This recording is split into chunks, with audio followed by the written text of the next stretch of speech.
Hello everyone, welcome to this Tableau tutorial. Today we're looking at the Intelligence Center, specifically the Partnership tab.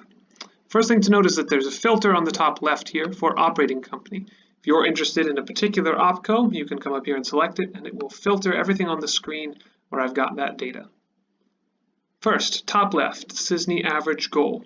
This is a field that's been debated, so it may end up being removed in future versions of this tool, but currently it's going to show you how much on average we wanted the CISNYs to impact the business. In this case, a 6% increase.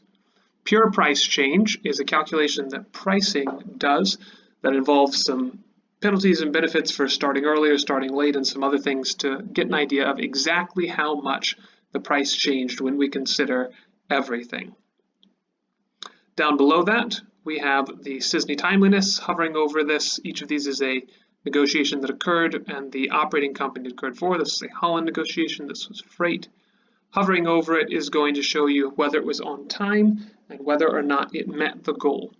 Now, when I talk about meeting goal on this dashboard, what I'm asking is, was the pure price change greater than or equal to our goal for this particular CISNY?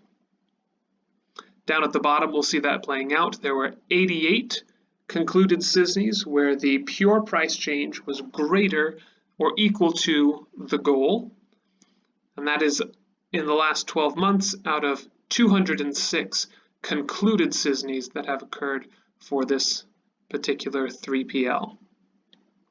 Because some of these may have been significantly above the goal, that's why this can average out to being the same, even though only 88 of the 206 had a pure price change higher than the goal. Moving over into the center column, these are the number of CISNYs concluded in the last 12 months and then grouped together by how much revenue those CISNYs represented. So hovering over this shows me that there were 19 concluded CISNYs that fell into the 0 to 60,000 range as far as revenue per account.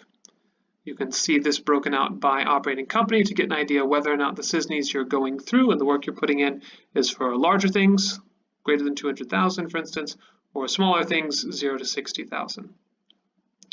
In the center here, you're going to see how many CISNYs are coming up in the next 90 days for each of the 4 operating companies. How many are overdue? This is often 0. Great work, everybody.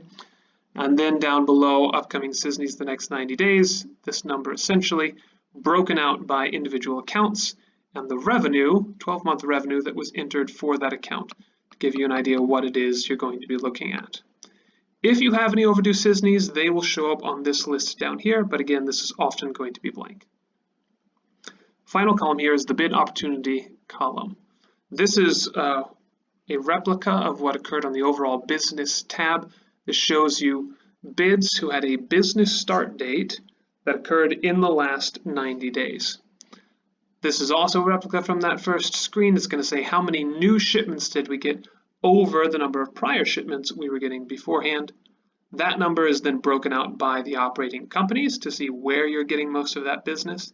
And if you come down to the bottom, it is again broken out by individual AB files that were entered into the PDC. We start with the poor performers up top, and if you scroll down, then you'll see the solid performers there at the bottom. As always, if you have any questions, just let me know.